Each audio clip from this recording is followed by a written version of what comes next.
जैसे 7 सुर हैं, सा रे गा मा पा धा नी सा, तो इसकी आरोही अवरोही है, आप इसको लिख सकते हैं, नोटेशन कर सकते हैं। अदाकारी की नोटेशन आप नहीं कर सकते, तो इसलिए कि इसको आपने एयर में से लेना है, किरदार को भी और फीलिंग को भी। इसके लिए जैसे कोई भी आपने ठाठ रचा लिया, गाना रचा लिया, तो मूड बन जाता है। आप भैरों गाना चाह रहे हैं तो भैरों सुबह का टाइम है, आपका मूड बन जाता है। इसी तरह किरदार का भी एक ठाठ होता है, आपने वो भी रचाना होता है। तो अदाकार को मौसीकी से भी वाकफियत, ये मैंने मौसीकी के सिलसिले में बात की कि अदाकारी के लिए मौसीकी कितनी ज़रूरी है, कि आपको लय का, जैसे ना दिन दिन ना, ना दिन दिन ना, ना दिन दिन ना, ता दिन दिन ना, यानी ये आपने, ये इसकी लय है कि हस्ती ये नाचीज़ ठहरेगी फना के सामने, शम्मा की लौ सर उठाएगी हवा के सामने। तो ये इसकी इसकी इसकी ताल है, इसकी लय है, इसकी रिदम है। तो इसी तरह बोलने का भी एक सुर है कि आपने किस सुर से बोलना है। आया ये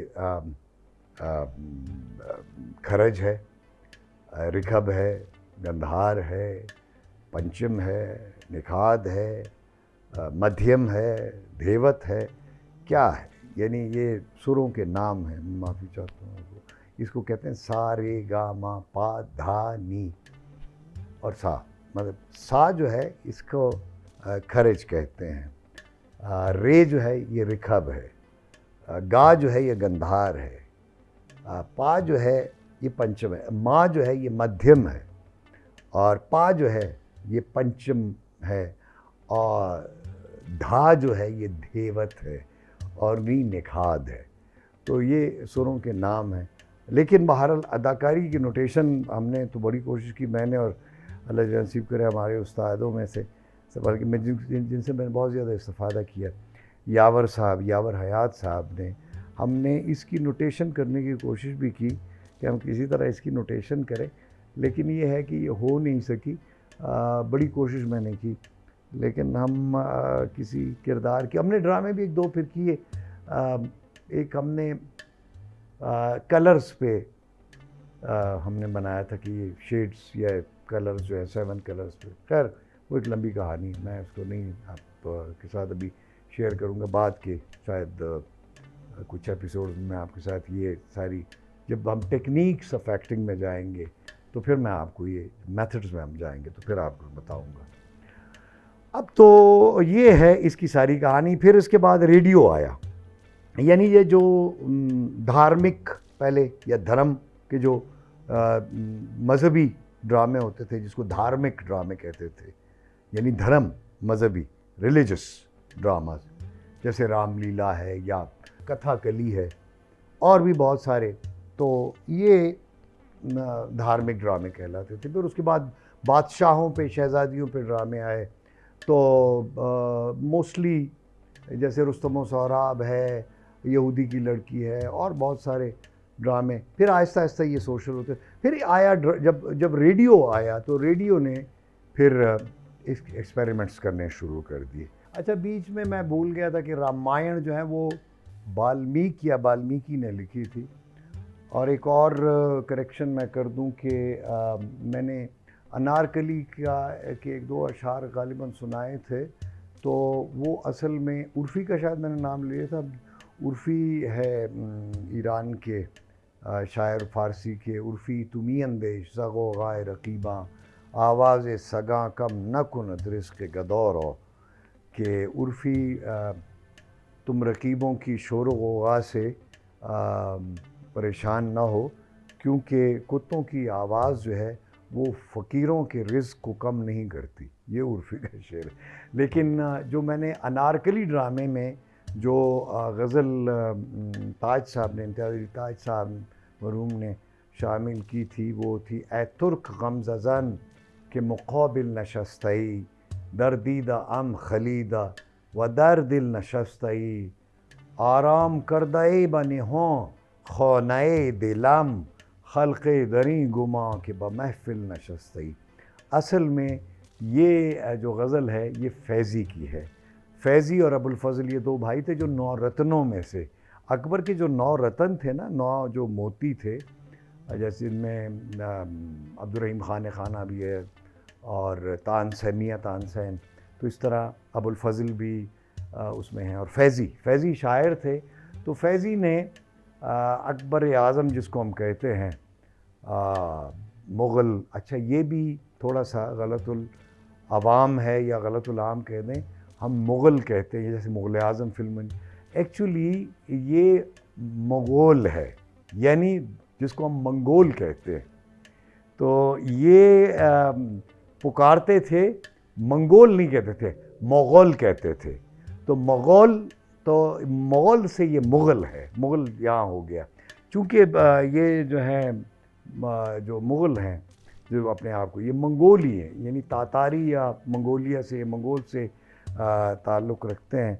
चूँकि तैमूर जो है, ये तैमूर लंग जिसको कहते हैं, अमीर तैमूर की औलाद में से ये ज़हीरुद्दीन बाबर जो हैं वो थे जिन्होंने मुग़लिया सल्तनत की बुनियाद जो है, या मंगोलिया या मंगोलिया आप कह लें, या मंगोलिया हिंदुस्तान में। अब इस पर मुमकिन है हिस्टोरियन इस पर ज़्यादा बात कर सके, मैं तो नहीं हूँ हिस्टोरियन, मैं इतना पढ़ा लिखा बंदा हूँ। लेकिन ये फ़ैज़ी ने जैसे कसीदा होता है ना बादशाह का, अक्सर शायर जो हैं वो उनकी तारीफ़ में कसीदा है, तो वो कहता है कि ए तुर्क गमज़ा ज़न के मुकाबिल नशस्तई, ए तुर्क अपनी अदाएँ दिखाओ के मुकाबिल सामने बैठे हो, दर्दीदाम खलीदा व दर दिल नशस्तई, तुम मेरी आँखों में बैठे हो, मेरे दिल में बैठे हो, आराम कर दे बनिहा खाना दिलम, मेरे दिल के किसी कोने में या खाने में, दिल के घर में तुम आराम कर रहे हो। खलके दरी गुमा के ब महफिल नशस्तई, लोग ये समझ रहे हैं कि शायद आप महफिल में बैठे हुए। एनीवे, ये थोड़ी सी मैं तस्वीर मैंने कहा कर दूँ। बाज़ औक़ात अब उम्र ऐसी हो गई है ना, ज़्यादा याद भी नहीं रहते, यादाश्त भी इतनी अच्छी नहीं, तो नाम वाम भूल जाते हैं। तो बात वो खैर अनारकली से हट के हम आ गए थे रेडियो तक। तो ऑल इंडिया रेडियो उस ज़माने में बना, गालिबन पहला उसका रेडियो स्टेशन जो था वो कलकत्ता में बना। चूँकि कलकत्ता जो है वो अंग्रेज़ बहादुर का कैपिटल था, यानी कैपिटल से मुराद ये कि वहीं से ये अज़ाब हम पे नाजिल हुआ था। अंग्रेज़ों ने जो पहले कलकत्ता लिया था वो तिजारत के लिए, कलकत्ता की बंदरगाह, और वहाँ फिर उन्होंने अपनी रियासत, तो वहाँ से फिर उन्होंने साजिशें शुरू की और फिर दिल्ली तक, और पूरे उस ज़माने के हिंदुस्तान जो आज हिंदुस्तान और पाकिस्तान और कश्मीर है और श्रीलंका है, बांग्लादेश भी अब हम कहते हैं, पहले मशरक़ी पाकिस्तान था। तो इस सारे पे फिर उसने वो आया कलकत्ता से था। तो पहला जो रेडियो स्टेशन गालिबन कलकत्ता में उसने बनाया। दूसरा सुना है कि रेडियो पाकिस्तान पेशावर, जिसको हम अब कहते हैं रेडियो पाकिस्तान पेशावर, तो पेशावर रेडियो बनाया था। चूँकि अंग्रेज़ उस ज़माने में पंगे लिया करते थे अफ़गानों से, पठानों के साथ, अफ़गानिस्तान से लड़ते थे, तो उन्होंने प्रोपेगेंडा के तौर पर रेडियो को यूज़ किया, तो पेशावर में उन्होंने बनाया था। मेरी खुशकिस्मती ये है कि मैंने पेशावर रेडियो से इब्तिदा की। मेरा पहला रेडियो ड्रामा जो ऑन एयर या हवा पे में मेरी आवाज़ गई, वो रेडियो पाकिस्तान पेशावर से वो आवाज़ मेरी हवा में गई, और आज अल्हम्दुलिल्लाह। इसी तरह ये रेडियो जब आया तो शुरू में तो खैर ये ख़बरें वबरें होती थी और BBC वगैरह से ख़बरें वबरें लेते थे, इधर उधर जो अखबार जो उस ज़माने में पता नहीं कुछ छपते थे, या प्रेस तो आ गया था, पता नहीं अखबार भी उस ज़माने में थे या नहीं। लेकिन बहरहाल फिर आहिस्ता आहिस्ता इसमें मौसीकी आती गई, इंटरटेनमेंट के प्रोग्राम शुरू हुए, तो ड्रामा भी फिर, चूँकि ड्रामा तो हो रहा था, वो थिएट्रिकल ड्रामा यहाँ पे था, कुछ अंग्रेज़ साथ लेकर फिर BBC से और यूरोप से जो ड्रामा लेकर आया। तो शुरू में ज़्यादातर जो हैं वो एडेप्टेशंस या ट्रांसलेशंस हुई हैं रेडियो ड्रामे की भी। फिर यह है कि अनारकली भी रेडियो पे भी हुआ, रुस्तम और सोहराब रेडियो पे। इन जो हमारे थिएटर के जो थिएट्रिकल जो प्लेस थे, थिएटर के थे, वो रेडियो पे भी फिर उन्होंने नशर किए, ड्रामाटाइज हुए, मैंने भी उनमें काम किया। फिर तारीख़ी ड्रामे जब पाकिस्तान बना, हिंदुस्तान पाकिस्तान पार्टीशन हुआ, उसके बाद हमारे जो आज़ादी के जो हमारे हीरोज़ थे, जैसे टीपू सुल्तान हो गया, नवाब सिराजुद्दौला, और बहुत सारे जो हमारे हीरोज़ थे, फिर इस्लामी ड्रामे और मुग़लों पे और अनारकली वगैरह, ये सब मैंने अल्हम्दुलिल्लाह में मोस्टली मैंने रेडियो पे भी वो ड्रामे किए हुए हैं, स्टेज पर भी कुछ ड्रामे मैंने किए हुए हैं, सेम टीवी पे भी मैंने कुछ काम किया हुआ है। तो हम शुरू करेंगे। अब ये तो मैंने आपको एक तारीख़ इसकी बताई। अब रेडियो में आ जाता है, फिर पहले मैंने बताया ना माइम था, फिर डांस उससे डेवलप हुआ, फिर एक मंजूम ड्रामा शुरू हुआ, बोलने में भी ऑडियो का, लेकिन वो पहले गाने में गा के सुनाते थे, डायलॉग बोलते थे। फिर उसके बाद मंजूम ड्रामा शुरू हुआ, यानी नज़्म में। तो उसके बाद जो मीडियम जब चेंज हुआ, आया दूसरा रेडियो का, तो रेडियो में तो सिर्फ आवाज़ ही होती थी, आपका जिस्म वगैरह, चेहरा वगैरह तो नज़र नहीं आता था। तो उसको ऑडियोग्राफी कहते हैं, ऑडियोग्राफी। ऑडियो से, आवाज़ से हम किरदार को बनाते थे, और जो हमारे बड़े थे। तो मैंने तो खैर जो प्री पार्टीशन जो ऑल इंडिया रेडियो से पहले करते थे, फिर रेडियो पाकिस्तान से, तो रेडियो पाकिस्तान पेशावर से मैं समझता हूँ कि उन लोगों ने बड़ा काम किया। जैसे इम्तियाज़ अली ताज साहब ने भी, ज़ेड बुखारी साहब जो हैं इस मामले में, यानी मैं ये समझता हूँ, बल्कि बहुत सारे हमारे सीनियर भी ये समझते हैं, शायद अगर उन्होंने जो अभी तक हैं, अल्लाह उनको ज़िंदगी दे, जिन्होंने रेडियो किया हुआ है, तो लाहौर रेडियो से ताज साहब एक बहुत बड़ी आवाज़ थे उनके। बुखारी साहब जो हैं वो मैं समझता हूँ कि ऑडियोग्राफी के या आवाज़ के वो बादशाह हैं। उन्होंने हमें बोलना सिखाया। मैंने तो उनके साथ काम नहीं किया, बाद में मैंने उनके मरसिए सिर्फ टीवी पे सुने या देखे, आप समझ लें, या रेडियो पे सुने, जिस तरह वो मरासी अनीस जिस तरह से वो पढ़ते थे, तहतुल लफ्ज़, और पुराने ड्रामे रिकॉर्डेड एक दो मैंने उनके रेडियो पे सुने हुए हैं। चूँकि मैं बहुत बाद में आया, मुझसे पहले जिन लोगों ने उनसे इस्तिफ़ादा किया, वो ताज साहब एक लाहौर के थे, हमारे पेशावर के खलील ख़ान वग़ैरह, वासिद सलीम साहब, और बहुत सारे, फिर मोहम्मद अली साहब, अल्लाह नसीब करे, हमारे फ़िल्म के बहुत बड़े एक्टर, वो भी उनके शागिर्द थे। ज़िया मुहिउद्दीन साहब भी सुना है कि उनके शागिर्द हैं, अब ये ज़िया साहब बता सकते हैं। तो ये जो तहतुल लफ्ज़ पढ़ना है, ये जैसे शेर पढ़ना है, बुनियादी तौर पर ये हमें, अगर मैं समझता हूँ, मुमकिन है और लोग भी पढ़ते हों, लेकिन ये जो हमने तहतुल लफ्ज़ पढ़ना सीखा है, ये ज़ेड बुखारी साहब, अल्लाह उनको जन्नत नसीब करे, उन्होंने हमें तहतुल लफ्ज़ पढ़ना, मैंने तो सुन के, खैर मैं चूँकि मुझे तो ये शरफ़ हासिल नहीं रहा उनसे मुलाकात का, चूँकि जब मैं आया उस वक्त वो इस दार फ़ानी से कूच कर गए थे, लेकिन बहरहाल उनकी रिकॉर्डिंग्स मैंने सुनी। फिर अली भाई हम उनको कहा करते थे, फिल्म इंडस्ट्री में जब मैं गया था तो उस वक्त वो काम कर रहे थे, तो उनके साथ भी कुछ मैं काम करने का मौका मिला। और बहुत सारे रेडियो पाकिस्तान पेशावर पे सीखा मैंने, रेडियो पे बोलना, माइक्रोफोन पे किस तरह बोलते हैं, सदाकारी या ऑडियोग्राफी मैंने रेडियो पाकिस्तान से, पेशावर से सीखी।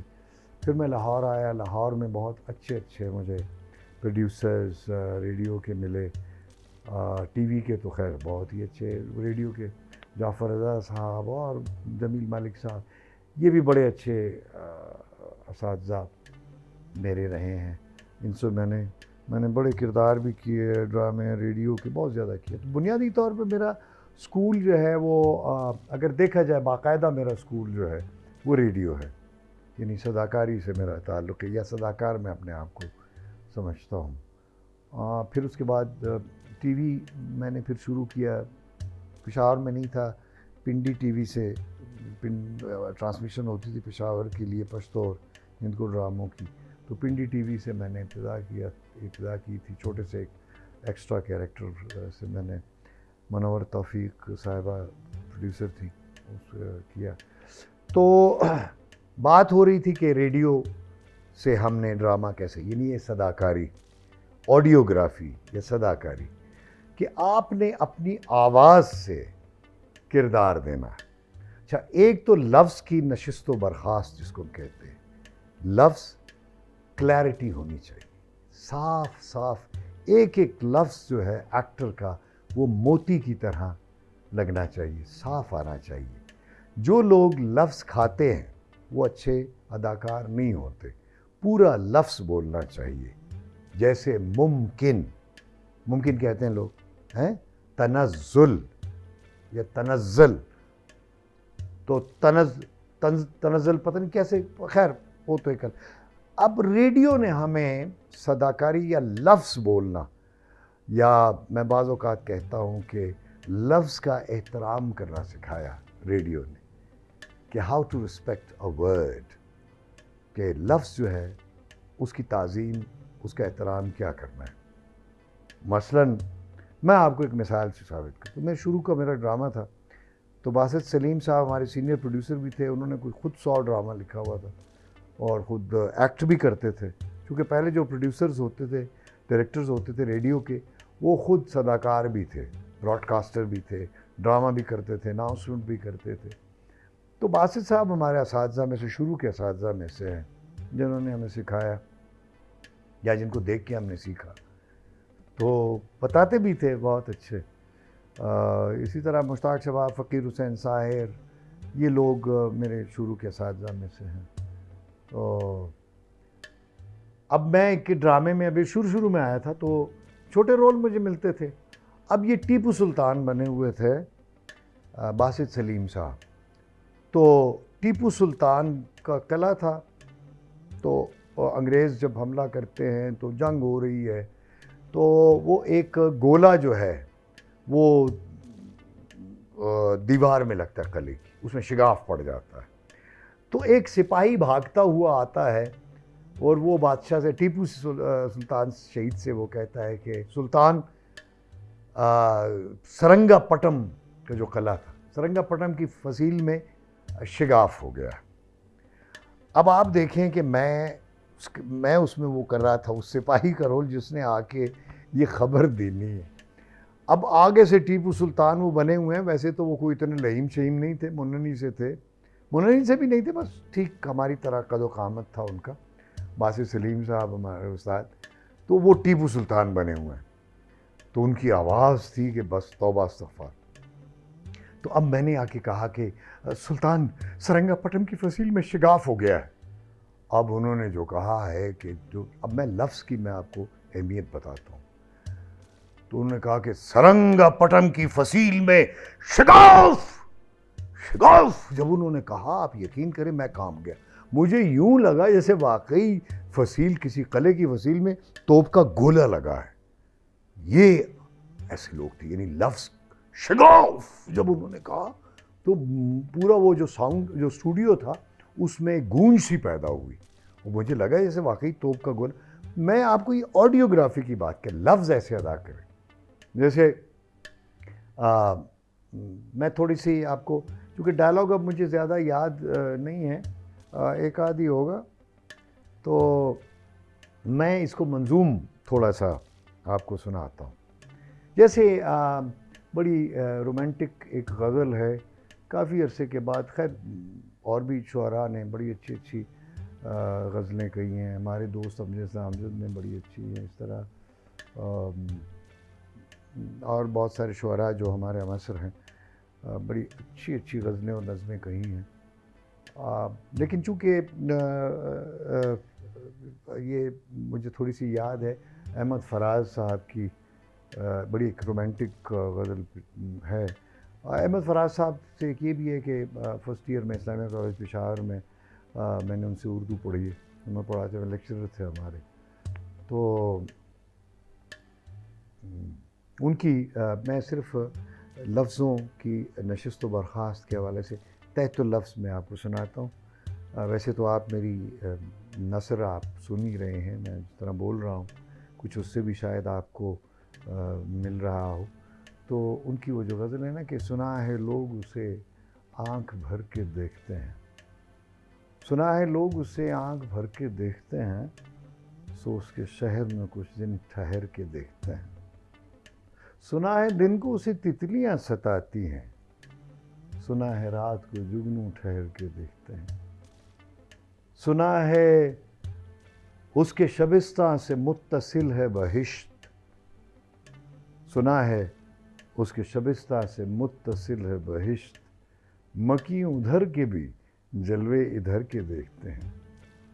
सुना है बोले तो बातों से फूल झड़ते हैं, ये बात है तो चलो बात करके देखते हैं।